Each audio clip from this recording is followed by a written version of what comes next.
A lot of things on my computer just spinning right now. Here we go. All right. So I will call to order the meeting of the Superintendent Goals and Evaluation Subcommittee on Wednesday, October 7th at 6:30 p.m. We're meeting remotely as allowed by Governor Baker's modifications of the Mass Open Meeting Law. So our first item on the agenda is approval of minutes of the meeting of September 21st, 2020. I'll take a motion to approve. So moved. Second. Okay, so it's been moved and seconded. And is there any discussion about the minutes? All right. Seeing none, I'll take a roll call vote. So Laura? Yes. Linda? Yes. Kelly? Yes. And I'm also yes, so that passes unanimously. All right, so the next item on our agenda was discussion of the 360-degree feedback process, right? So I think that we have a really great document in terms of a place to start, right? And so Kelly, do you want to talk us through that? Sure. Do you want me to share it so everybody can look at it, or are people looking at it? Or I could just talk through it too. Ken, you're muted. It's probably, since we're live on TV, it's probably be helpful if you could share it, if you don't mind. Okay, sure.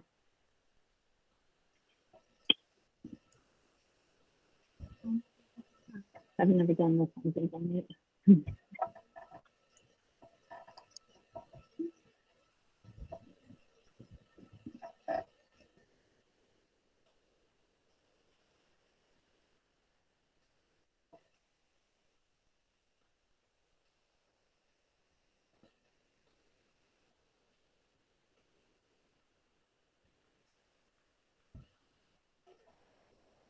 There it is. Can everybody see that? Mm-hmm. Okay. So essentially what I did was I did some searching for districts that use this type of tool for superintendent evaluations. And there aren't a lot in Massachusetts, and there weren't any in Massachusetts that I found. But what I did was I looked at, there are a lot of superintendent associations in other states that use this type of tool, and they had some specific recommendations, and I kind of put together the themes for those recommendations. One of the things that I saw multiple times was that planning for this type of evaluation input should begin a good year before you actually try it out. And a lot of them said that part of the purpose of that is that you want the superintendent to align goals to what the themes are that the tools are going to measure. And just like we had talked about last time in terms of kind of fleshing out how this would work, they do recommend a 3-year implementation cycle that would start with the people closest to the superintendent, and then, move to, so that would be like executive staff and principals, and then you would move to teaching staff and then community. They said surveys and focus groups are the most common means of collecting the data. A lot of them said, the tools that I saw, the questions were very much geared toward the people taking them. So you didn't have the same questions for every focus group that you were going to survey. So principal questions would be very specific to what their vantage point is in terms of the superintendent's work. One thing that I saw multiple times was that 360-degree evaluations are discouraged during challenging times, which is probably something for us to discuss. So based on the key points that I came up with in my research, if we want to move forward with a 360 eval to include as part of the evaluation, I think we should probably start this year planning it out. So, we would start to come up with some questions that we would pose to the executive staff, the principals, pilot some questions. They talked about, the importance of piloting some of the questions, or piloting the questions in general, so that, you can vet out, nuances of language and things and make sure everything's clear. If we were to do that, it would be good to have the questions available in June, so that Dr. McCall can, look at those themes that we're going to address, and then, do some goal alignment toward those. And then another thing that I thought was important for us to talk about is, do we want them to be analyzed by an outside authority? We're a pretty big committee, so I don't know that that's something that I saw with people that have a smaller group to work with.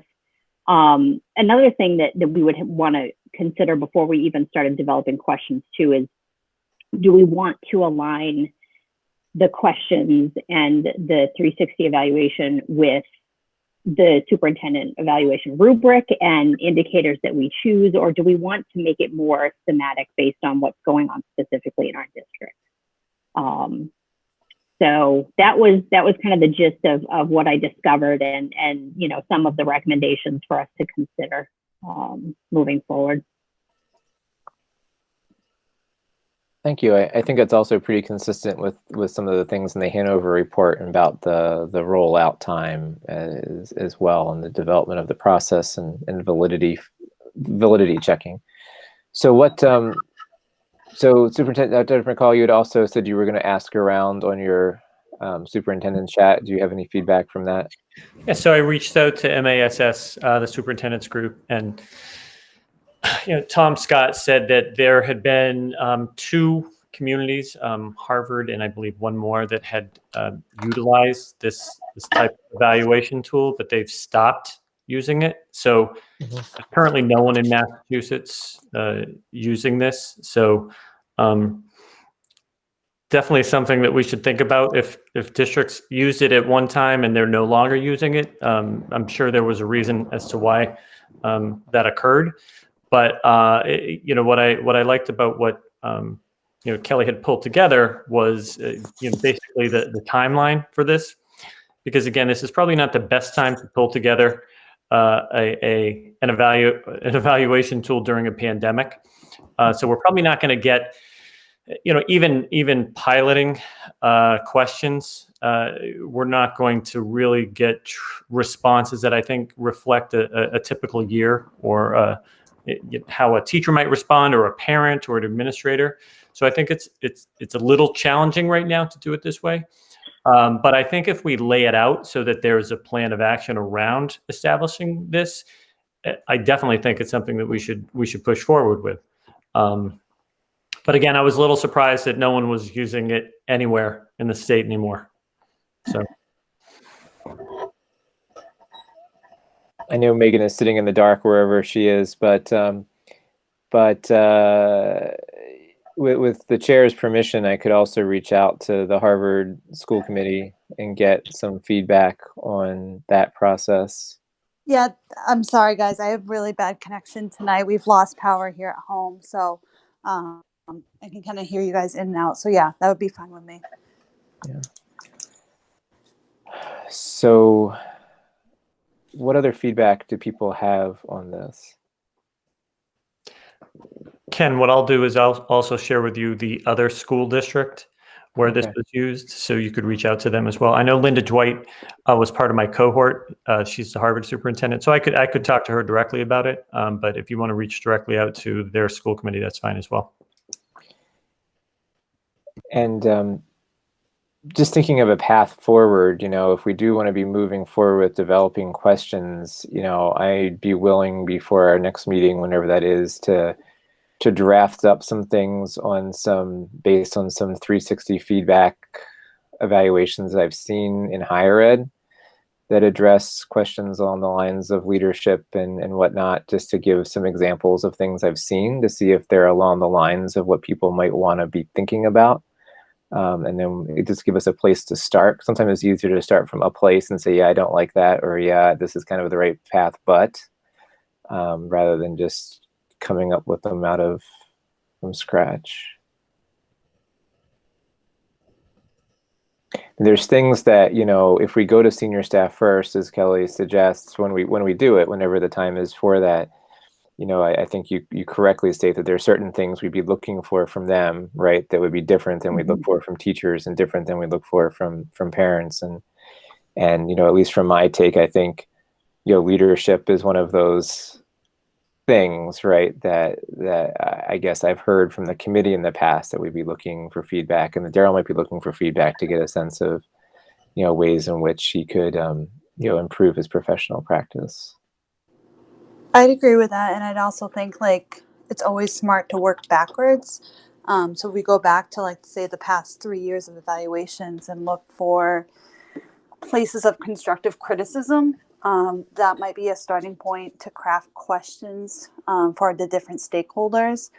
So I think if you start with your stakeholder groups, then start with your large buckets of topics and then get specific from there, you might be able to kind of come together with a draft, you know, maybe by the new year of how this is going to work. And I think that's fair to the administration to be able to see what the mechanism is going to be well before the mechanism is used. I think another question Kelly puts on the table, and I'd be curious to see what people are thinking, is as we use it, you know, focus groups and surveys are options, right? They each have their own issues with confidentiality and forthcomingness of participants that I think can be potentially different. I don't know what people think about those different vehicles.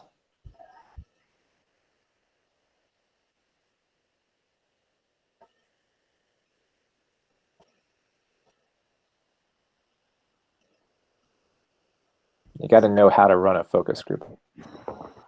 Right. Linda, you just made the best face. So it's kind of like the... I mean, right, focus groups sound great, and then you need to form them and lead them, and it's super tricky to get good information that you can really work off of and isn't skewed by circumstances that are outside of what you're trying to measure. So, right. It's surprising to me that there are no other models for this type of process within our within the Commonwealth. That's surprising to me. I didn't anticipate that. I'm wondering why, and I'm wondering if not having really understood how we got to this point with the 360 feedback process, I'm wondering, you know, without having to you know, go too far back, I'm just wondering how we got to this point in wanting a 360 feedback process that is not currently being implemented anywhere in the state.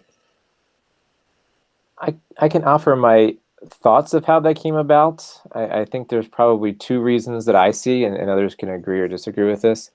I think one is that some of the questions that we've had as a subcommittee over the past couple of years in terms of evaluation dealt with things like, how does the superintendent influence these outcomes? You know, how is he showing leadership in this, that, the other process? And that we don't really have a lot of insight into his day-to-day operations. We see the goal, we see the output, but we didn't get a sense as much of how he was influencing those things.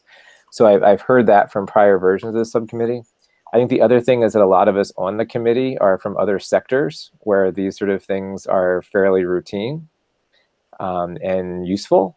And perhaps we're trying to implement some things from, you know, other sectors into this one.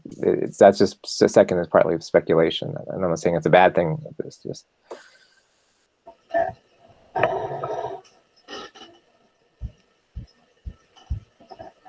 And I guess I could add as well, because I've been on this subcommittee for quite a few years as well. I feel like it was also kind of understood that this mechanism would be well, like, for lack of better words, in its infancy this year. Like, that whatever mechanism you guys develop is not set in stone in any shape or fashion.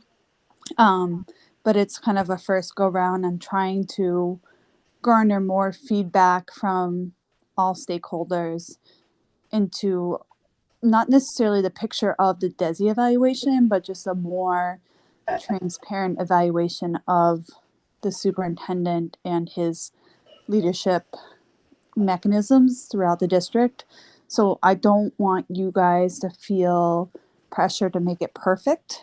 I'd rather see, some surveys go out to different stakeholders and kind of see where they land than for us, especially in this year of pandemic, because all this was actually put into place pre-pandemic. For us to try to do stakeholder feedback and focus groups and everything that kind of goes with putting that into fruition. I think if you guys start with some survey data, that would be more than an acceptable starting point for this process.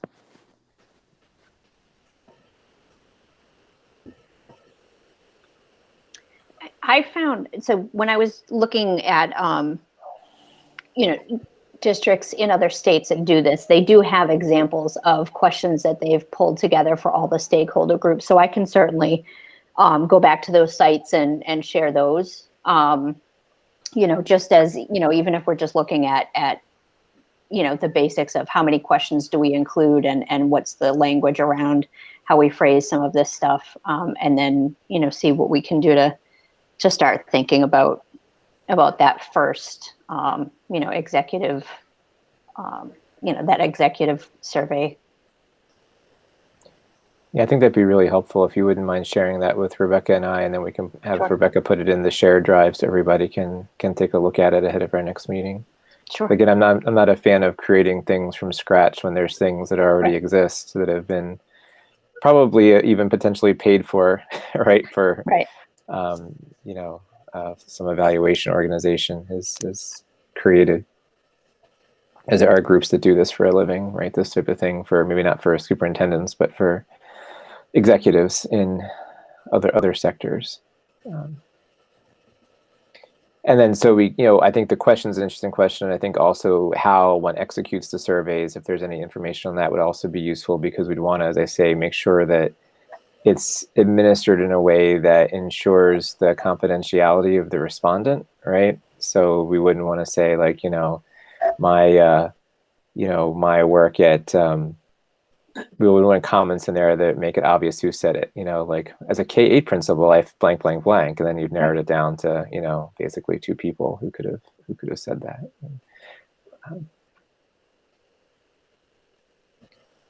So I guess our going forward, I will reach out to Harvard School Committee and whomever else, if Daryl can share with me the other person, to get a sense of what their practice was, and Kelly, you were going to share us some of those examples so we can return to this, and maybe we can other people can start thinking. I think high level question is, as we develop questions, what is it that we actually want to know? Like, what would be the objective of these questions? If we're starting with executive team level people, what is it about the superintendent that he should want to learn more about his performance, and we might want to learn more about his performance with that group, right? Because I think there'd be different sort of objectives, right, from this group than there would be, as Kelly pointed out, than it would be for like a parent feedback, right, which would be, I think, the hardest of the 3 to execute, because they only see, they don't see as much of what he does, right? And I think the greatest value is going to be from the principals and executive team who actually spend time, right, with him, while also respecting they're not protected by a union, most of them, and have to have some anonymity to the process. Right. Are there other things people, yeah. there was one other thing.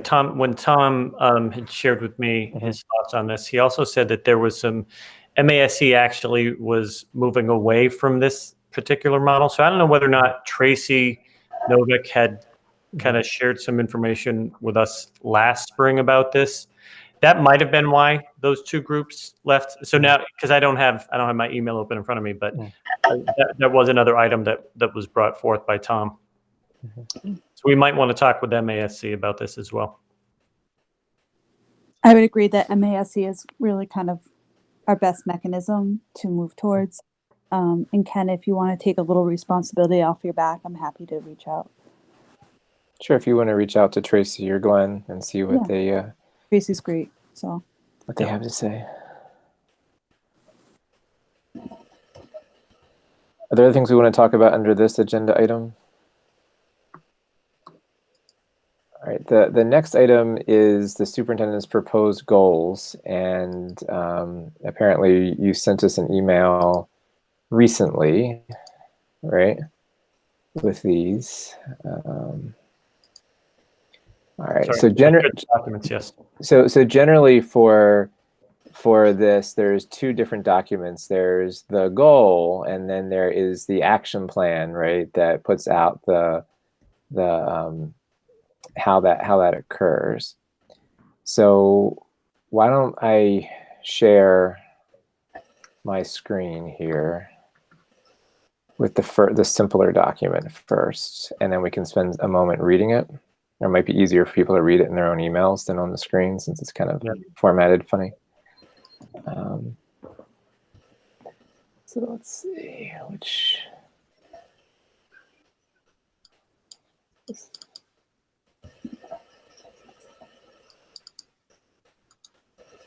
Formatted funny as in it doesn't all fit on one screen.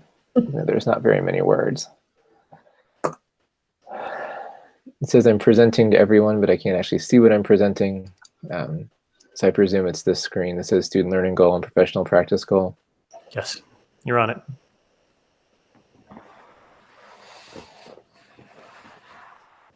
So again, what I attempted to do was take what we spoke about at the last meeting and put it into somewhat of a SMART goal if possible. And again, this is the process by which we kind of go through and we look at all of the goals and talk through them because this is really our opportunity to review, for you to say, okay, I like this, I don't like this, could you add something here? Because again, when we're all on the same page, when we go to share this with the full committee, it makes it a little easier to then have them approve them.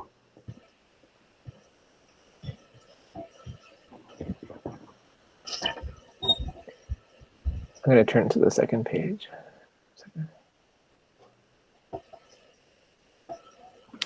You know what?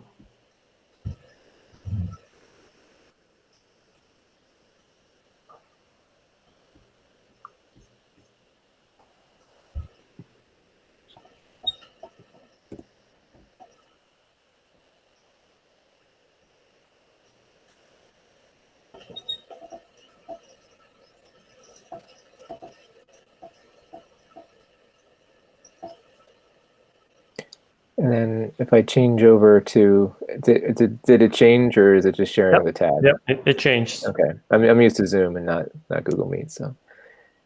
You're doing great. All right, so in terms of this, I mean, we're just reading it now, right? So I think we want to give some feedback. I will say just globally before we start, one observation I have is that I think that we want to focus throughout them on tightness of words, right? So that we know that like every word has meaning and value, right? That we put in these goals, because some of them I'm not exactly sure what the output would be from some of the things we're saying. Again, that might be a sector difference in terms of how we discuss stuff. And then making sure we know like what we would be evaluating, right? As we go through all of them, so that there's what I would call a work product, right? That we could assess. So the first one, just to read out loud, by June of 2021, the superintendent and his team, through assessment of the current remote learning model, will provide an outline for modern learning to be included in the next strategic plan. So the thought process around this is our strategic plan goes through this this school year. And this is probably not the best time to pull together a group of people to look at a strategic plan to move forward. So what I think we do is that we use this year to pull together some concepts and ideas around the strategic plan. And then next fall and spring, when things hopefully are a little more settled, we pull together our, another large group of people. We bring Mars in or another consulting firm, and we create a 5-year strategic plan that can be a continuation of what we've done, and also maybe in addition to what we've completed as well. And modern learning, I know, Laura, that was a term that I think had been in the notes originally. I can't think of and again, this is where your feedback around how we might frame and term some of these items is very helpful.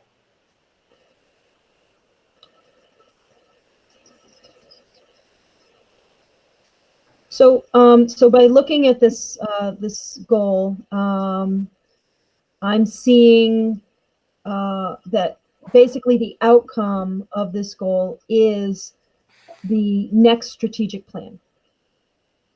That's what I'm looking at when I see this, and that next strategic plan is going to be developed through looking at assessment data that comes from the current remote learning model that is yet to be, well, that is currently being implemented, right? And not fully realized just yet, but still in the transitional phase. Right. So I might recommend, if that's what we're doing is wordsmithing here, that's what you want me to do, right? Yes, we do. Okay, so what I would suggest is the whole, to kind of reduce the number of words, I would say we'll provide an outline. I'd strike that, because you want to create a draft strategic plan. That's what I'm thinking. If that's too bold, then the outline is what you're looking for.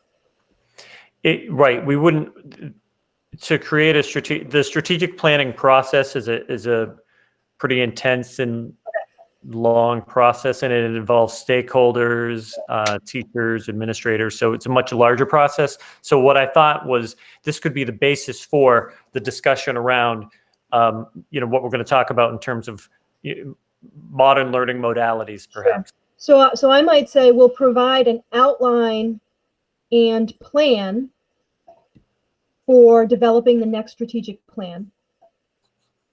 Right, so you want to have an outline of what that strategic plan might include, and a plan for how you're going to get that strategic plan developed.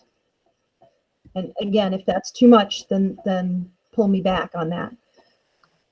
But I would strike the modern learning, because that's a loaded. I mean, yes, I think that's what we want. I think that's the end result, but I think that term is really nebulous and ambiguous right now.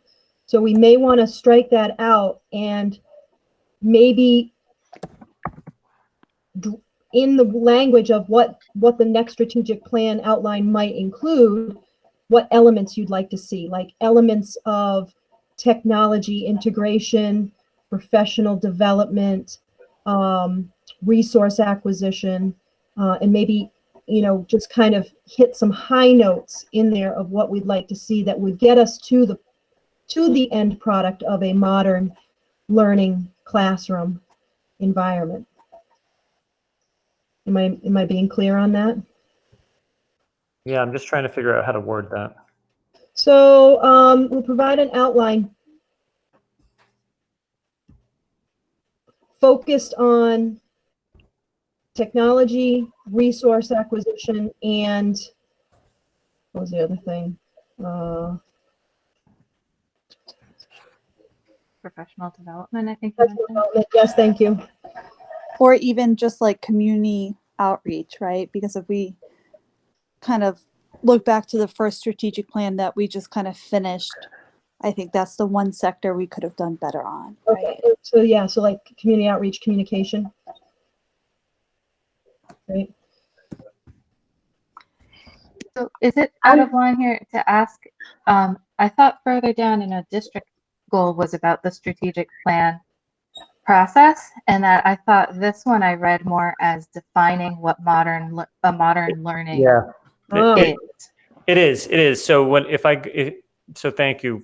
good point. Good point. Yep. So when we're looking at this, right, so the goal of this one was really around looking at how I'm able to take, because when we talked about this last time, we were talking about modern learning, what we're doing with technology, how are we incorporating remote learning, how might we look at that moving forward in terms of providing high school students the opportunity to take an online course with teachers who are teaching for us, but they're maybe teaching remotely or they're teaching from their classroom. So it's really expanding the horizons that we're thinking about. And these are discussions that we've had internally now for a couple of years, and this kind of forced the issue for everyone. So the way I was looking at it was really around, okay, how do we define this so that during this next stage of development as a district, this next 5-year plan, how can we really provide a basis for a broader discussion as we kind of move forward through this? So I like a lot of Laura's corrections to the one I have on the screen now. Like, I think if you just cut and pasted a lot of them into this district improvement goal, it would make this goal better, because I think this goal is a little bit lacking in depth. And I think that Laura's suggestions there were good, and I think we should come back to it in a moment.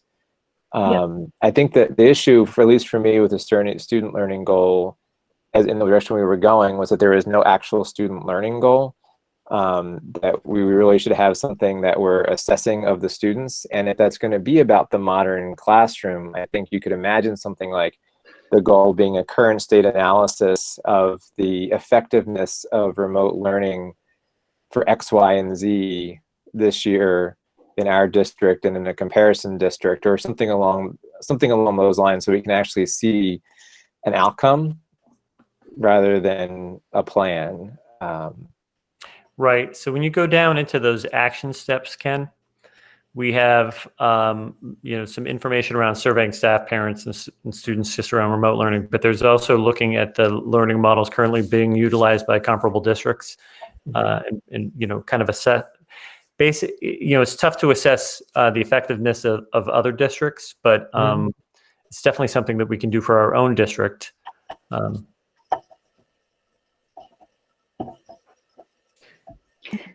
Sorry, go ahead. Am I understanding right? It kind of seems like the essence of what we're trying to get at is that we want to look at what we do this year, with remote learning and hybrid learning, and kind of cull all of the best things that come out of it and turn that into, what we want the future to be once we're out of this situation. So maybe we're, assessing those things that come out of this. Like, for example, I'm seeing through the work that my son's doing that there's a lot of UDL happening, with this. And I think it was kind of a forced thing because of where we are. So, kind of culling those things and then using them to move forward. And I think also just not just the best practices because we felt good about them, but I think you would need in the beginning of the year, before we say survey and assess, I think the first thing is design a survey and assessment plan to figure out how are we actually saying this is working, right? Because I can be teaching the way I'm teaching online this year for my own job and say, hey, this feels pretty good, right? I like the way this is going. Or I could survey kids and see how they feel about it. I think both of those aren't super useful. I think we would want to figure out, like, how are we assessing the effectiveness as best we can, right, of these new modalities, so we know if we want to carry them forward into goal 3, right, this district improvement plan. That's kind of what I was getting the sense you were doing. But I just think I worry from past iterations of this committee where we start talking about survey, that we're going to wind up getting like, I like this, I don't like this, as opposed to this is effective or this is ineffective. Right. Do we have data from previous years of student engagement in learning? Do we have any baselines prior to the pandemic, or maybe even during the spring? Do we have any mechanisms that we've used in the past to see how many students are completing assignments, meeting benchmark indicators? Do we have district-wide assessments tools like STAR assessment tools? Or so up until this year, we've not had the financial kind of capacity to support those online assessments. So those are currently what we purchased. So STAR Math, gosh, I'm just trying to think. I think through Lexia, we can do some assessments there as well. So, what we are doing is establishing a baseline perhaps now using these. There's nothing that I can go back over the past 3 years and say, oh yeah, here are the trends associated with what kids are doing. I think that's opportunity, right? So like, you're not going to use any sort of MCAS type thing to do any sort of measurement in the next probably 5 years, to be honest. So even if we actually have MCAS this year, it'll be held harmless. So you have SD Math, you have Lexia for the younger grades. For the older grades, you might have to have your departments create not necessarily DDMs, but some sort of common assessment to use. And that might be literally the perfect measure. So like if you have departments create a common assessment for say second quarter and fourth quarter, and then be able to compare the growth for the high school students, that might be where you're at. If you don't have maps or whatever, STAR 360 at the high school level, creating those in-house assessments, even if they're simple, rubric graded, because now Google Classroom has that rubric embedded grading system. That might be your kind of pathway forward. So I like your thinking on that, Member Weeks. My concern is that that would be something that would be put upon the teachers during this time as one more thing to do, which wouldn't necessarily give them the data that they need to be successful. It would simply be for Dr. McCall's data to be successful. And so I worry about putting something in Dr. McCall's list of things to do that really isn't something that he would that he would have to implement. It would be something that his teachers would have to implement that they might not see the value in implementing if it hasn't been used with fidelity before. So that's my only concern during this particular type of year. Well, it's like DDMs. When district determined measures were put in place, I don't think that they were welcomed by teachers. So I want to ensure that if there is anything that we do that has any commonality associated with assessments, it's also driven around what we're doing with students. So I just wonder if we could maybe look at attendance data, engagement data. I'm not sure, but looking at that as a district and seeing if it changes over the course of the year, other than, I worry about sending out another survey that is asking for too much anecdotal information, because we know we're going to get soup. My anticipation of that would be we would get soup to nuts with our responses. And I'm not sure that we would benefit from the feedback because it wouldn't be focused enough. That's my concern there. Mm-hmm. Okay. So I guess what I'm saying is I don't know about this one. It certainly needs to be student learning driven. I don't know how we're going to measure that without having some benchmark data from before to to see how we're doing. I don't know. This one's a tough. I always struggle with this particular one, to be honest, as a teacher too. This is a tough one, Can I especially ask, in a year like this year.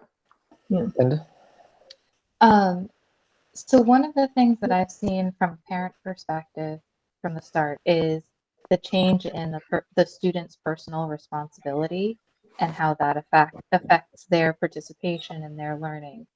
And I don't know if that's something that can be measured from a traditional classroom approach of all of our previous years and something that could be taken to move towards that modern learning idea. But I don't know if that's something that could be focused on as a way to find other information, that kind of how many assignments truly are getting turned in on Google Classroom, right? That I would think would be a straightforward measurement. And then I don't know if that's something that can be looked at as in previous years, the pen and paper or pencil and paper in classroom, or for the older grades, whatever they were however they were using Google Classroom previously, or other metrics like that, or systems like that. But that seems to be one of the biggest changes from previous years to this year that might be a real positive if students are looking to take on more personal responsibility than in other times. there might also be something in Panorama that you could take advantage of. Yeah. So, the issue with Panorama is that it's only, certain grades. It doesn't cover most of the elementary. So, but you don't have to assess everything for everyone. No. We could tap into Panorama there. I was thinking that as well. So in terms of thinking about this goal, I think that there's the current state assessment and analysis, right? So the current state activities and the current state assessment, slightly different things, right? What are we doing this year that are different, and how do we feel about these things, right? Are they effective? And then some measure of, and again, in the assessment world, you don't assess every objective of every person every year, right? So if there are a couple of key outcomes you'd like to see this year, right? To say, we really want to assess student engagement, we really want to assess student belonging, we really want to assess X, Y, and Z, that are related to some objective, right? Not that we're just assessing random things, but things we're particularly worried about this year, so that we can, so I'm just blathering a little, but I think current state analysis, narrow assessment of things you're particularly concerned about could tie up a little bit of tightness here, because I think the way I'm reading it now, it's like we're going to do a survey, but we don't really have a step where we design a survey and ask, what's the objective? What do we want to learn? What are we trying to survey to figure out? And then the assess various learning modules, modern learning. I think modern learning is a good bucket, but I think we want a little bit more specifics, right? About, when you say assess, do you really mean assess, or do you mean we want to make a list of the things that we're doing? If we're assessing them, we have to have a learning objective first, right? Because you don't just assess, you say, okay, this is my objective, right? And I want to assess if I'm meeting this objective. So you have to set the objective before you assess it, right? So I just think, for me, it's just a little bit of tightness of language about what the actions would be at each step, and if there's good preparation for why we're doing those things, right? Like, if I'm assessing, why am I assessing it if I don't have an objective in mind, right? If I'm surveying, why am I surveying if I don't know what I want to learn from the survey? So I think it needs a few more steps, at least for me, so I get the sense of why we're doing these things rather than just checking boxes. Because at the end of the day, these goals aren't to just say, oh, I did this goal, right? It's because you want to learn something about students to make their student experience better in the future. And I'm not sure we're quite there yet. I don't know. Mm-hmm. Okay. Does that help, or? Oh yeah, that helps. Because I understand, and this is something, I've been mulling around for a while, just how we go about accessing that information so that we're able to kind of plan ahead. And whether or not this is the best. And again, one of the reasons why the survey information is always in, most of my goals is that, it's a way to get feedback. But as you said, Ken, we want to assure that the feedback that we're getting is information that we are going to utilize in some form or fashion. So developing a survey tool in the first place, what questions are going to go in there? What outcome are we looking for in the end? So that's helpful. If I could add to that, because I think that there's some real traction there. This is one of those things where you as a superintendent could reach out to the staff and say, here education has been blown up. We're doing things entirely different. What are measures of success in this environment, right? So initiate that conversation and solicit feedback from your teachers, and from your administration, what are they looking for as markers for good student learning? Because everything that we previously did, it may or may not be useful anymore. And so in this new environment, starting that conversation, to have people engage in that, and then to identify those 2 or 3, 4 different things that are student engagement or whatever it happens to be, and then saying, okay, well, how do we measure that? How do we collect data for that? And then use that to see, and once you've identified those things, then maybe you've got a place to say, okay, where are we at the end of term 1, and then what does that look like at the end of the year, and how do we measure that? So maybe the absence of data is telling us something, and that we need to do some rethinking here. And I think that being the leader of the organization is a place where you have the power to be able to have those conversations with people about that. Sorry, my lights went out. Gotta go put another quarter in the meter. This might be a goal too, where we have the opportunity to bring in maybe some student voice in terms of what's been working for them. And I know, we just talked about the complexity of focus groups and how hard that could be to pull together and run. But, the kids are going to have really great insight into what worked for them, what didn't work for them. And I would, and you can go down into the elementary level. They'll tell you what works, yeah. And that might be an opportunity to bring in some of, just some of their voice into this. Yep.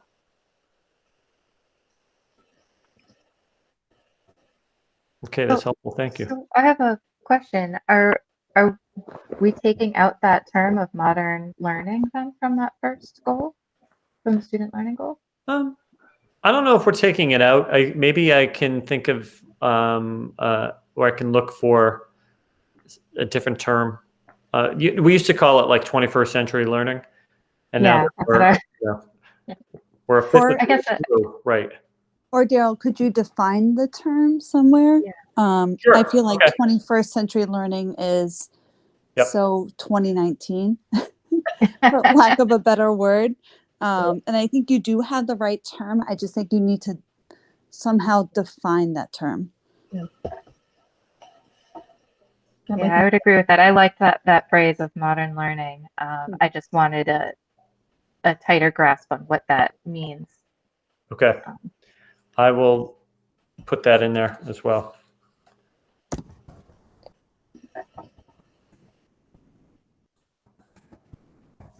All right, so our next goal is the professional practice goal. So he says by June of 2021, the superintendent working with districts and school leadership will define the foundational framework, mindsets, and sustainable practices to create a culture that will promote diversity, equity, and inclusion district-wide.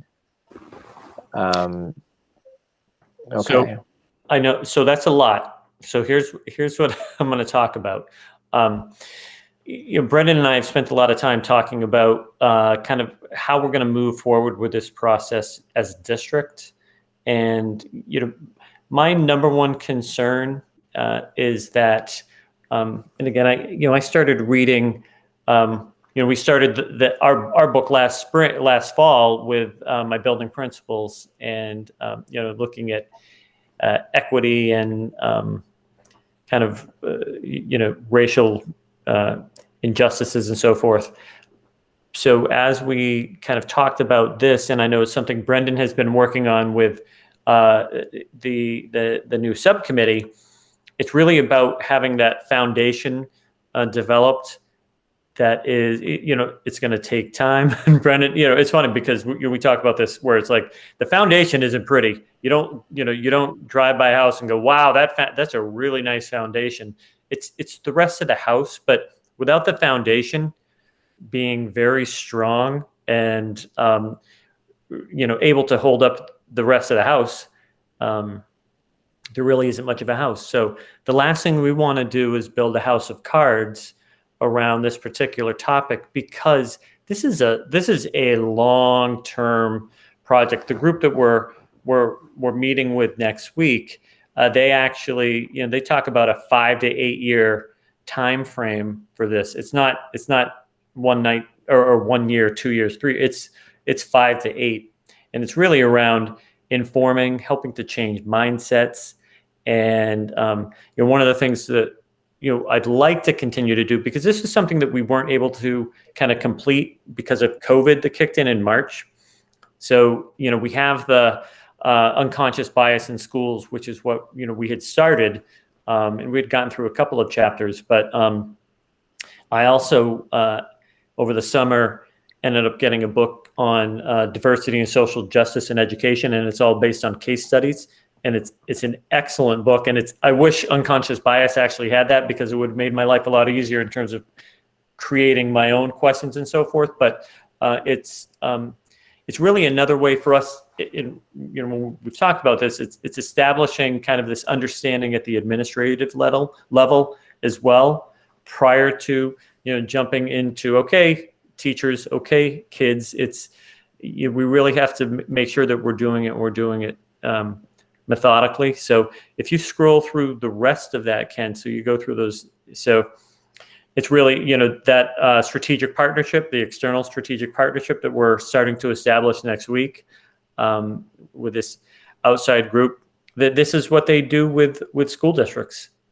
They help school districts work through these types of issues. And this is not, just Wachusett.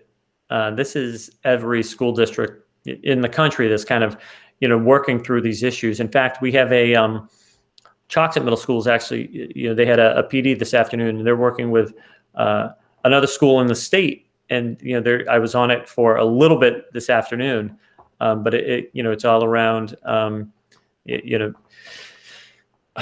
racial disparity, certain amounts, privilege and so forth, and really having an understanding around that. So this was really kind of that next step, but I really wanted to establish something so that it's a real goal. This, to me, is another, and I think for the most part, these goals are all going to lead to strategic plan action items. And that's really what I would like to make sure that we're doing with my goals this year, is that they lead to that. So next year, we're not just kind of saying, okay, let's just do the same thing we did last time, with the 5 silos. I want to ensure that what we're doing is it's building upon what we've done, but we're also, this is something that we didn't really address that well in the last strategic plan. And I think we need to look at this, head on, and just say, hey, this is something we're going to work on through the next 5 years, and probably into the strategic plan following that, which is okay. That's what I think, that's how it will actually work. So it's really, and then, you go back down to develop preliminary multi-year plans. So that's really looking at how is it going to work at the different levels? What might it look like at the district level, at a building level, at the ECC versus the high school? How are we going to do outreach with the community on this? How are we going to work with parents around this? Because again, parents are an integral part of this particular process. This is very, very important. So again, it's a little lofty, but I think it's a good place to start. And I'd love your feedback on this as well. I think that, the approach, I think, is spot on in terms of starting with that foundation. We have a lot of defining to do. in, you know, and what this looks like in our district. And, you know, I think building that, the capacity of the administrators and then the teachers, you know, is definitely the right approach to it. Okay. Thinking about, you know, how I would rate my evaluation at the end of the year and what you would give me to evaluate, I think the third and fourth points, I feel like you would have something for me to look at, right? So you would have established the partner, you talk about the process you went through to identify the proper partner. Since it's May instead of April, you'll probably have a draft or some preliminary draft, right, of the plan and some process.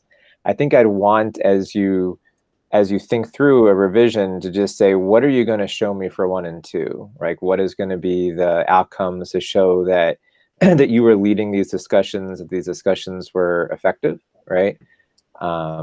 So, and I'm also just hearing, not voices in my head sounds bad, but like other members in my head, right, who they're going to want to say, okay, you're going to read a book, that's good. And we've actually heard some feedback, you know, about that. But like, if we're going to read a book, what's the objective? So what's the objective for the book, right? So the objective, as you say, is to create this mindset, to have a shared vision amongst your leadership team. I think you want to be explicit about the fact that that's the objective of reading the book, right?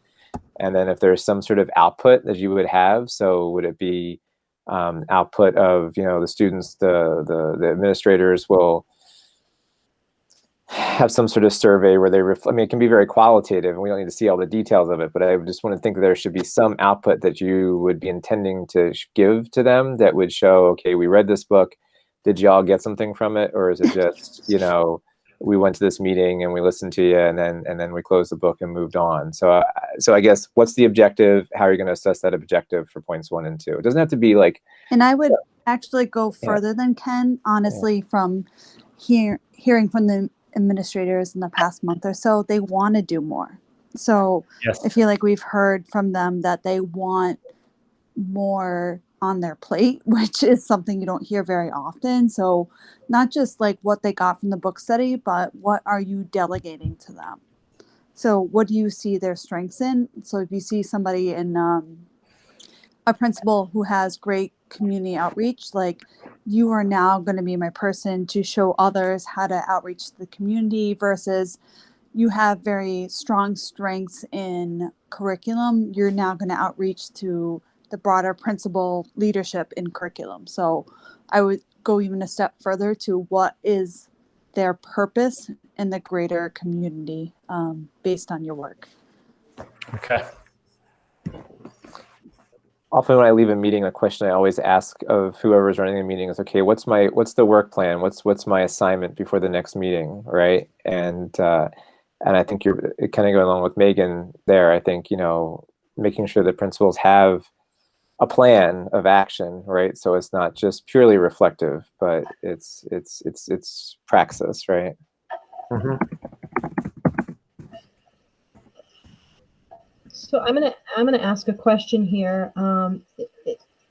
Is this is it really going to take a year to have a couple of discussions with the administration and read a book, or can we start, you know, being a little more troops on the ground, you know, mindful, and say, how can we, you know, grow the capacity a little more ambitiously? I mean, we've been hearing from community members for a long time. It feels like a long time because, you know, a day feels like a month here in COVID land. But, you know, we've heard from a lot of families and children who are extremely hurt and scarred because of their experiences dealing with inequities and you know, racism and so forth. And I just wonder if it's going to take another year to read a book and get administrators who probably are already preaching to the choir, I'm going to anticipate. Why would it take us that long to get the teachers and even some of the kids involved in making building that capacity for culture change?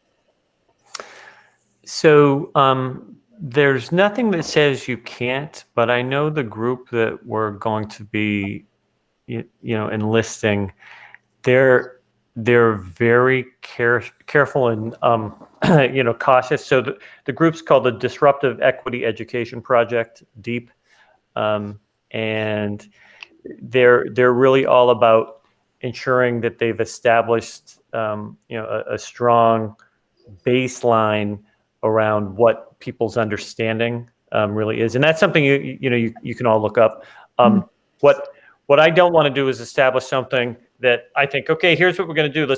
And I hear what you're saying, Laura, because that's what I was thinking last year. Let's get the principals to do this. Let's do this, and after so it's Dernissa Armonte. She's Dr. Dernissa Armonte. She's the person that started this program. I was introduced to her during our superintendent's conference this summer, our virtual conference, and it was a very timely presentation. But it was just such a kind of an eye-opening way of saying, hey, listen, if you want to do this and you want to do it well and you want it to work, there's a methodology that you have to follow. And if you don't do it, if you jump too fast, you're going to turn people off. And if you turn people off, you're going to have a really hard time getting them back, because this is something that is, it can be visceral in people. It can be something that's emotional. It's, so it's really something that where, I think next Wednesday, we're meeting with her team to talk about kind of the process and, how we're going to be able to work together over the next probably several years in terms of working through this. So yes, that's definitely something I want to do. That was what I thought about last year. We did, get through the book last year and then have principals start working with their teachers around this. And that can still happen to a certain extent. What's nice about the second book is that it's filled with case studies. And I find that, anytime, I'm doing anything, when I was a principal or whatever, case studies are always great because it just gives people the opportunity to kind of talk through situations that, how might you deal with something, and hearing about it and talking through it and just getting different perspectives. So I think that might be another avenue for us to start that conversation at that level. Does that make sense? Yes. Okay. I think using some of that language and detail in this document would be helpful. Sure. At least for me. The other thing I guess I would add to this thing is you might want to talk somewhere about how you're interfacing with this other committee. I know in past versions of the subcommittee, we always talk about what are you doing and what is someone else doing and how is your role as the leader. It doesn't mean that you have to do everything yourself. And in fact, an effective leader doesn't do everything his or herself, right? But how is your leadership moving this process forward when there's a concomitant committee, right, who is dealing with these issues? I think that folks on the committee, you talked about if we brainstorm it well here, it'll go to the full committee easier. That's something I can guarantee you will come up, right? So I think addressing that a priori would be good. Okay. Yeah. Good point. I might also say, and I don't know if I'm alone in this sentiment or not, but at the end of the year when we're looking at your evaluation and looking at indicators and so forth, I would be happier with being able to say that you have not completed a goal but are still working towards the goal if it's ambitious enough. So I would err on the side of having a more ambitious goal that is still in process at the end of the year than a simpler goal that maybe is too easy to achieve. And I know that we're talking about some big things, so I know that that's not necessarily the case here, but I just wanted to put that out there so that I could assure you that would be something that I would find value in. I agree, Laura. So when I work with building principals, or when our principals actually work with teachers, I encourage them to have goals that extend longer than a year, especially if it's something that is going to take time, because I'd much rather have something that is worthwhile and it is it's of value ultimately, rather than just, yeah, let's check the boxes off to say that we've done A, B, and C. Again, I think originally when we first, and Ken's been around for a long time, when we first started doing these evaluations, that's what it came down to. It's, check the boxes, which is, I think, one of the reasons why when we started pulling this group together, it was around, okay, how is this going to play out in terms of the effectiveness? My effectiveness as superintendent, and how is that playing out with the rest of the district?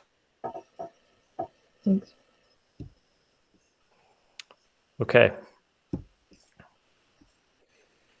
So should we move on to the third one? Because we've already Sure. started working on this, I think. So I think Laura gave us some really good language around thinking about how we would take this, at least for me, into being a little bit more like, just a little bit more detailed, like review progress to me and establish it feels like not a lot for us to assess, and you're going to do more, I think, behind this, and a lot of the things that Laura said, right, you'd be doing, and I don't think they're really captured in the review, establish, recommend.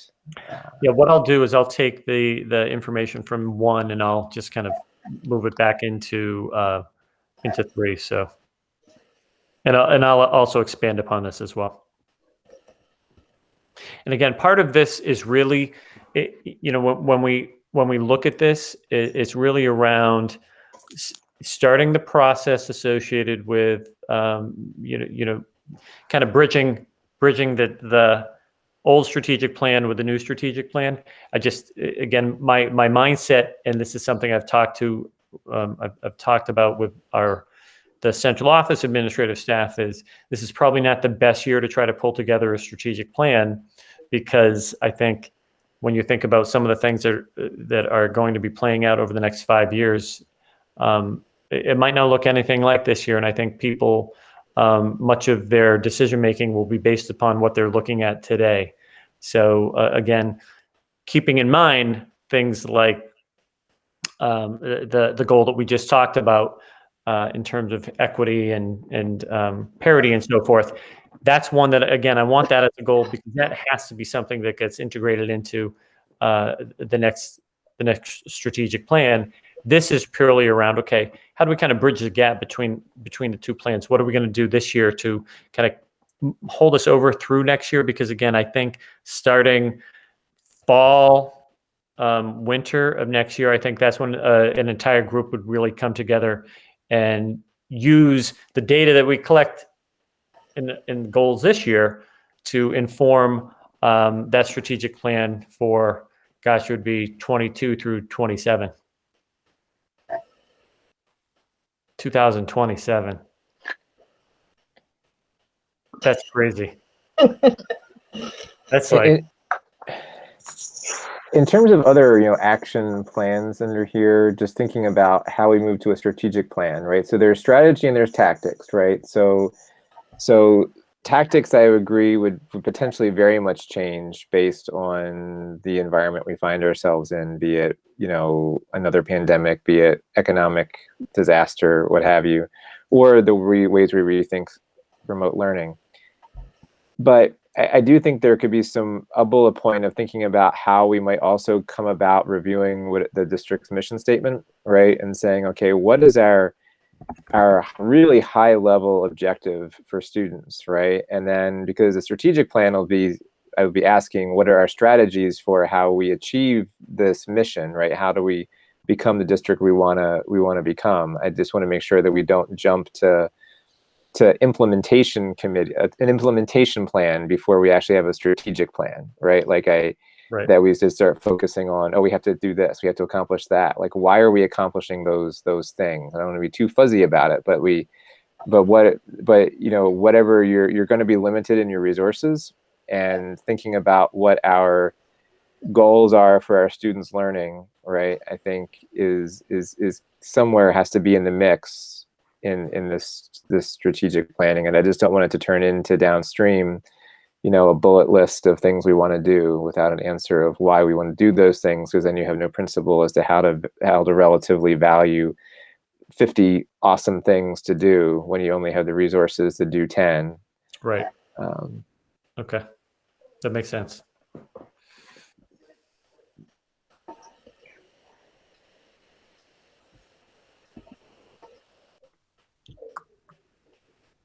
Do we want to give the superintendent more feedback on this point, or is with what Laura had in our previous discussion, or do you think we've given him enough for now?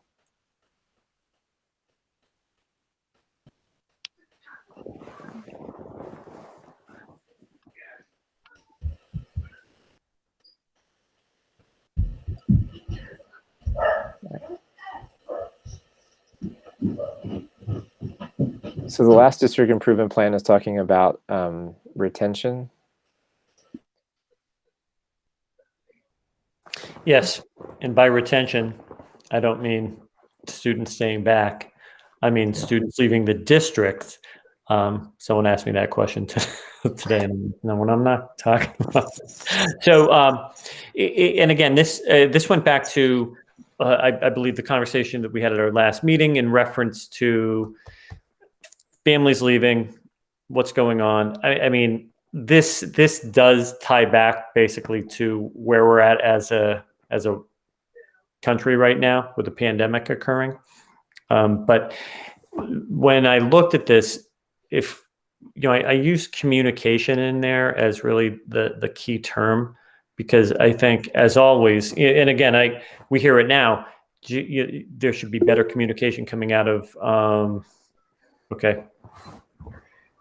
Boy, poor Thomas or Princeton just loses power left and right. I feel bad for them up there. But when we're thinking about communication between home and school, how that, I guess, is better defined, how we enhance it so that families don't feel as though I don't feel as though I really know what goes on in that school. I don't really feel as though I know where we're going as a community. And I think that's a big one, because for us right now, that's like the $64,000 question, in many places, throughout the Commonwealth. Like, what is hybrid learning going to look like? And places where hybrid learning is going on right now, they're like, how can we make this better? Because it's not working well. And I just had a conversation with my son, who's a teacher in another district in the state, and they just went into hybrid today. I'm sorry, this week, and it's an AB model, but they're only going half days. And he just said, "Dad, it's I'm teaching less now than I was when the kids were remote." So I hear that, and I'm like, oh, come on, buddy. So when we're talking about this, I'm looking at what we do around keeping families from leaving the district. How do we? And I think one of the things that Laura had originally in the notes, it was really around how do we make the district a place where people want to be? How do we ensure that this is a district where families want to move to?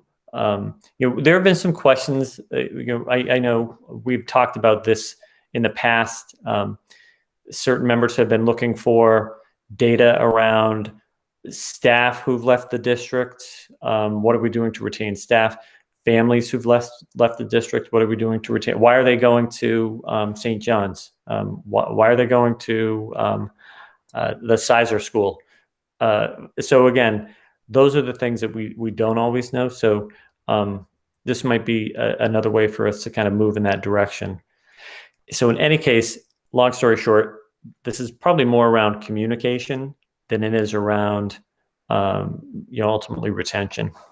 Because I think in order for us to lower that number, which again, it's like 300 kids right now, but I think in a typical year, it would be 300 less than what we're looking at right now. We wouldn't have lost those kids.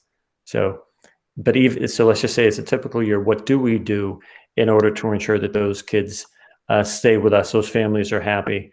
And I think again, I think the number one way to do this is through communication. So I had a question about that exactly, because when I read it initially, I thought you were saying that there was something about communication that was causing families to leave, but I don't Okay. think that's what your explanation said whatsoever.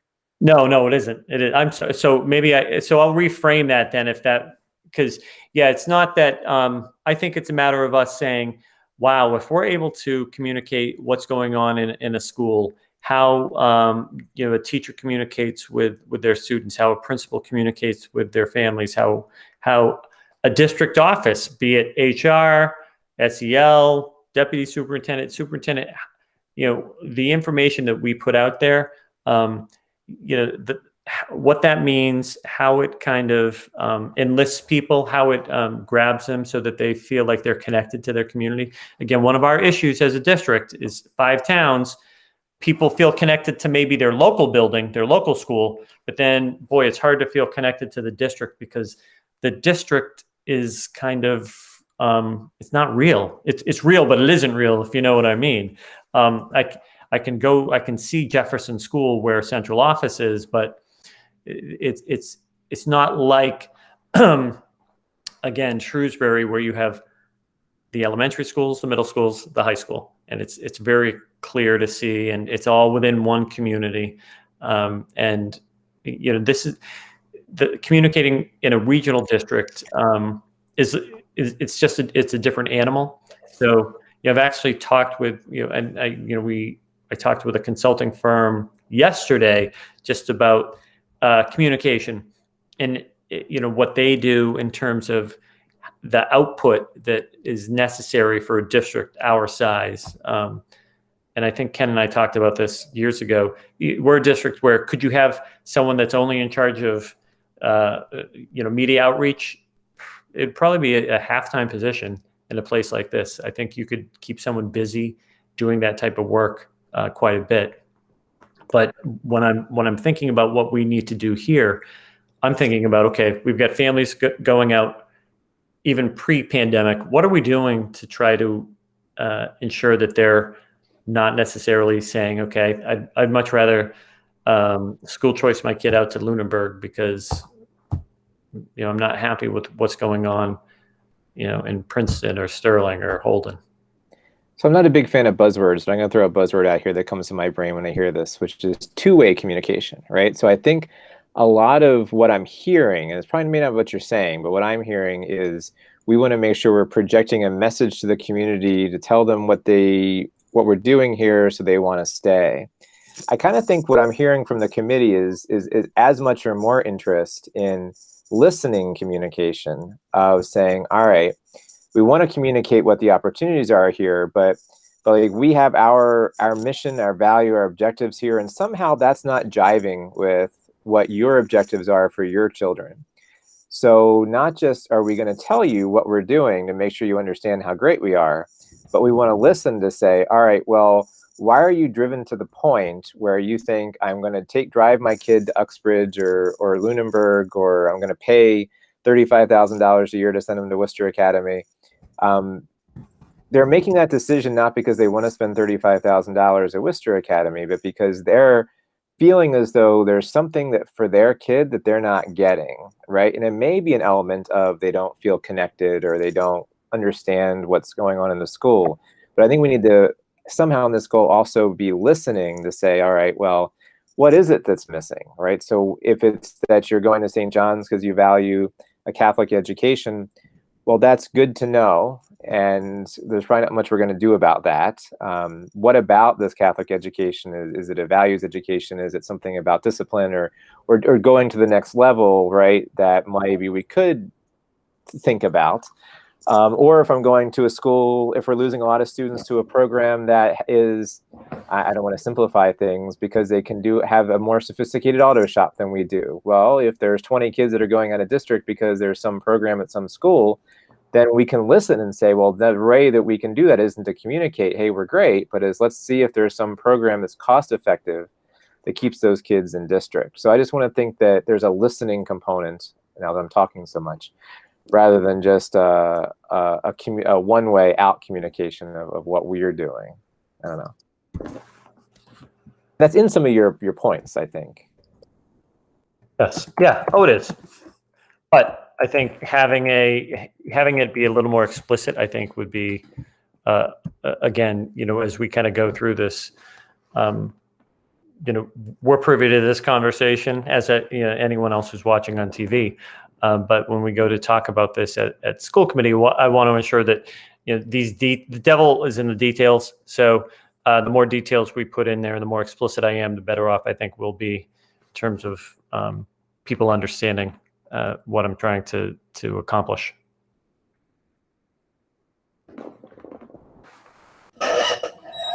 So prior to the pandemic, we had talked in various subcommittees about what Ken alluded to, which is that there is a group of students that when they get to the high school opt to go to vocational schools. And at one point, the district was having a conversation about what we might do to address those students to keep them in-house. We already have some of that data. We already have some of the information. Like, we know that there are kids who are going off to vocational schools so that they can get a vocational education, because the AP courses are not for them, and they are taking a different track. I wonder if we have data on other populations already. And if we do, maybe identifying which populations those are, and then which ones we can fix. Like Ken was saying, if we know that there are kids that are going off to a Catholic school because their families' values lead them in that decision, then there's not much that we could do with it. But I'm just thinking a tangible at the end could be that we understand who the kids are that have left, where they have gone and why, and then which obstacles we can do something about. I mean, there are going to be some situations that we can do nothing about, like the Catholic education, but there is things that we could do something about if we devoted some resources to, in terms of expanding our vocational programming or other programming or whatever. So I'm just thinking the tangible. I know you're talking about communication here, but I'm just thinking about what would we want with that communication. Well, we want to know what we could do with that information once we have it. Right. Yeah, I think that's a good way to do it, Laura. Yeah, because we talked about that last year with our, with Desi coming in and taking a look at our high school around some of our programming and so forth, and what it would take. And again, I think prior to the pandemic, we were thinking, yeah, we could go in that direction somewhere down the road. I think right now, right now we're just like, okay, we're in that mode of, okay, how do we ensure we can have kids in school, PPE, everything else. So, but I do think that we could probably go through and take a look at some of those data points associated with that, because I'm pretty sure we collected some of that maybe last year at this time. And I think Laura's point is well taken by me, because of something you've been saying is that you think a lot of these goals this year should funnel into a strategic plan once we've emerged from the pandemic. And this is the way Laura put it, I think is a great example of how you could use this goal to help facilitate that, right? In terms of, what could be a strategy. Is the strategy something at the high school? Is the strategy something you were kind of getting at, where the students just don't feel a sense of belonging? And one of our goals in a strategic plan has to be, how do we increase a sense of belonging that we're one district? If that's really a problem, and parents are really identifying that at the high school level, that St. John's is a family, or Worcester Academy is a family, and Wachusett isn't a family in the same way, if that's really a problem, and that we can identify it's really a problem, then that could be part of our strategic goal of figuring out, how do we build more community spirit? Part of that might be the diversity issue. Part of that might be clubs and sports and other social things, but or having a bit more effective alumni association like a lot of private schools have. Whatever that would be, I think that information could funnel into what your strategic priorities could be going back, because the students left, you got to get them back, right? They left because of COVID, but they come back because they want to be here, and we need to figure out why they want to be here. Right. You have to give them a reason to come back.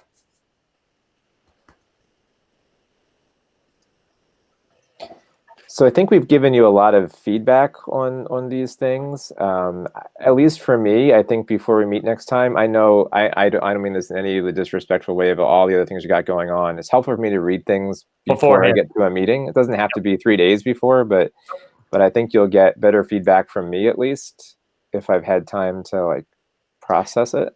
Well, what I'll do is this will be a working document that you all have access to, so you'll be able to take a look. You can add comments to this as well, so feel free to just time out on that one though. We can't add comments to it because that'd be a violation of open meeting law, right? So we can make comments to you. You can. So we can't. So you know what? I'll take your rights away. So just in case you start doing it, but yeah, if you want. You can share directly with me. That's probably the best way to do it. Maybe you can let us know when there's something new to look at, because I'll be anxious to see changes, but I have a lot of my own stuff and I might not just notice that it's changed, right? You're not going to leave it up on your desktop and just keep watching? I might. It's possible. Come on. But if if there's some touch point where you're like, I've worked on this, give me feedback to me, Sure. I'm sure people would be happy to do that, so that our next discussion, because I don't think the next feedback you get from us as individuals should be at our next meeting, or this is going to drag on, right? Such that we don't get goals set in a timely fashion. Yeah, let me put some more time into this. Then I'll just send something out to all of you to say, take a look at it and give me some feedback. That'd be great. Thank you. Thanks. So the next item on our agenda is the discussion of the indicators. So I think I was assigned the first two. Let me see if I can find my screen. So what I had done for the first two is I had not my entire screen. Nope, present a window. All right. I had gone through the indicators and wrote down which ones were from last year, and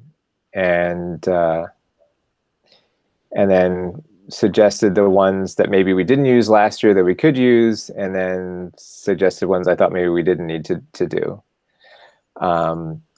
And I put the text here as what the proficient measure was, just so we didn't have to be looking back and forth over a bazillion pages of a document, and it could all be kind of like in one place, because the less proficient is just not good at these things, and the exemplary is better at these things, essentially, right? Yep. I don't know how effective. Again, I thought I had asked this to be shared. I don't think this got shared ahead of time in our folder, so it's a lot of words to read.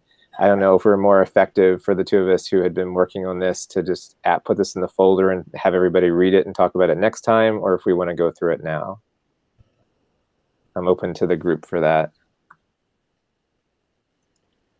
I have a similar document. I set it up pretty similar to Ken. So just so you guys know. I think I would like to see it ahead of time if possible, just to have some time to process. So the one that I did is I bolded the things I thought we should use, and the numbers on the screen that you can see are like the ratings of the exemplary, proficient, needs improvement from last time. So why don't, if that's okay with the group, why don't we ask Rebecca to put these in the folder so people can look at them, and we'll discuss them in our next meeting. Yeah, that'd be great. The next meeting is a question, right, of when we need to do that. I think that there's two competing interests, at least for me. Competing interest one is that we're really supposed to be having goals before the school year is half over. So I do think we have to have some sense of urgency about when our next meeting is.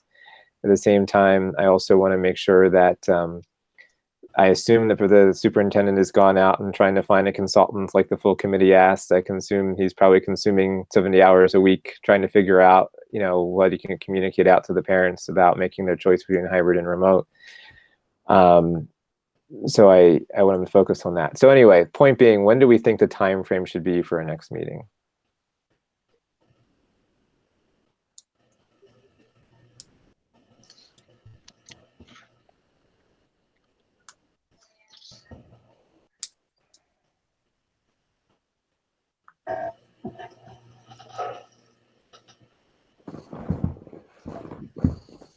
So today is October 7th, right? Yep. We have a school committee meeting next on, I really have no idea. When is that? Tuesday the 13th. Tuesday the 13th, okay. Okay, I should probably put that on my calendar. Tuesday the 13th, okay. That overlaps with stuff at the high school, but all right. So. And then the next meeting after that isn't until November. And that sort of strikes me as kind of unlikely that our next meeting won't be till November, but for now it's not until November, right? Right. So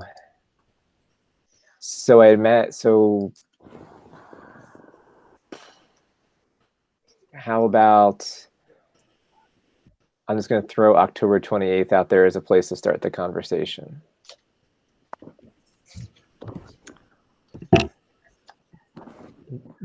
That works for me in terms of most of the time, I don't have competing meetings on that night. Mm-hmm. Thursday nights are set aside for negotiations. Monday nights are just like business and finance or something else. Tuesday night is typically another one that just gets thrown in. So Wednesdays right now are good in that sense. I would hope that before that meeting, we could have gotten the email from you saying, "Hey, look at this thing," so that our next meeting is maybe 2 iterations from now, rather than the first edit, if that's reasonable for people's workload.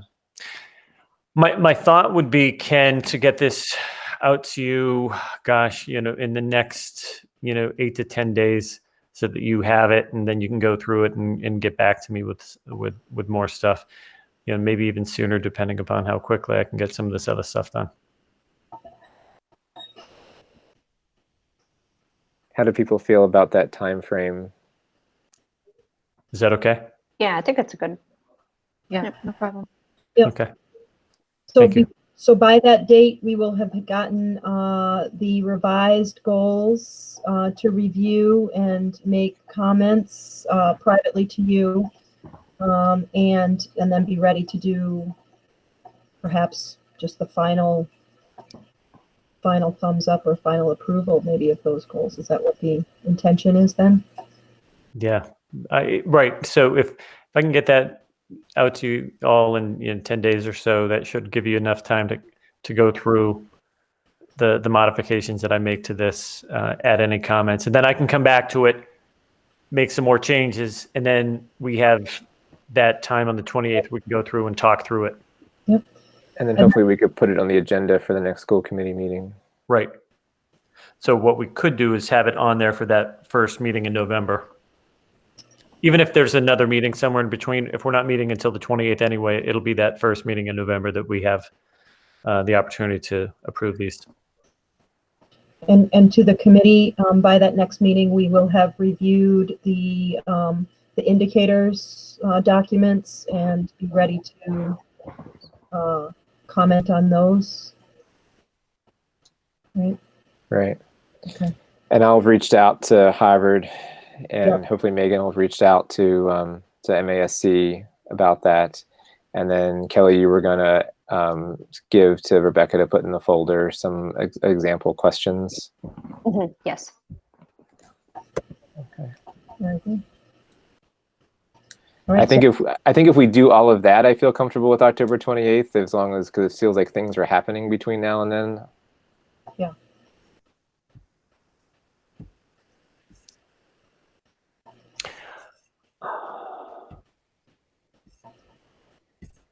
If we were to have a meeting before November, it probably would be the 26th, correct?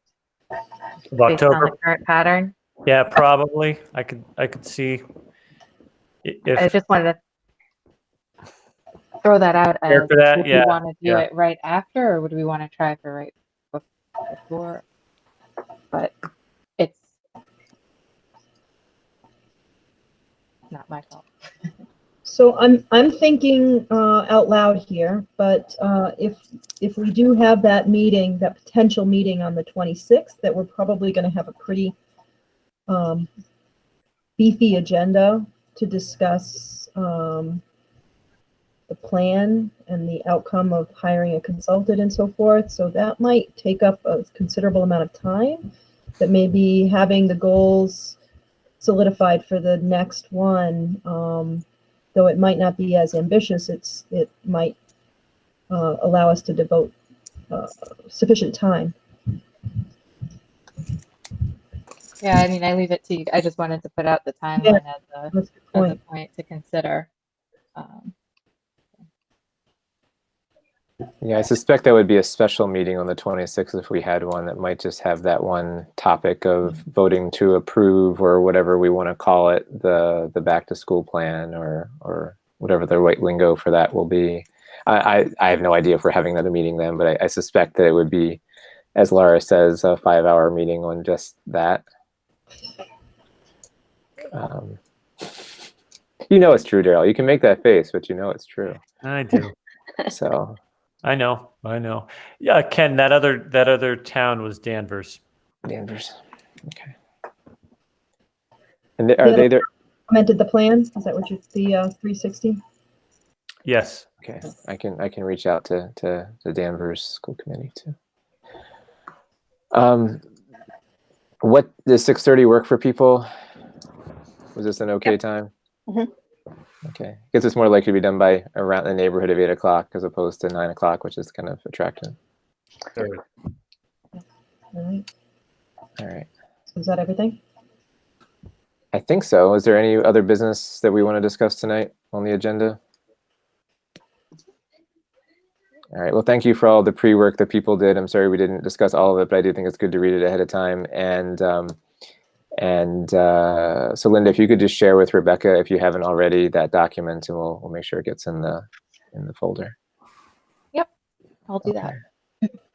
All right. So that said, I will take a motion to adjourn. So moved. Second? All right, so I guess we have to go in for roll call vote. I'm actually in the upper left-hand corner, so Mills, yes. Member Kirschenbaum? Yes. Member Williamson? Yes. Member Woodland? Yes.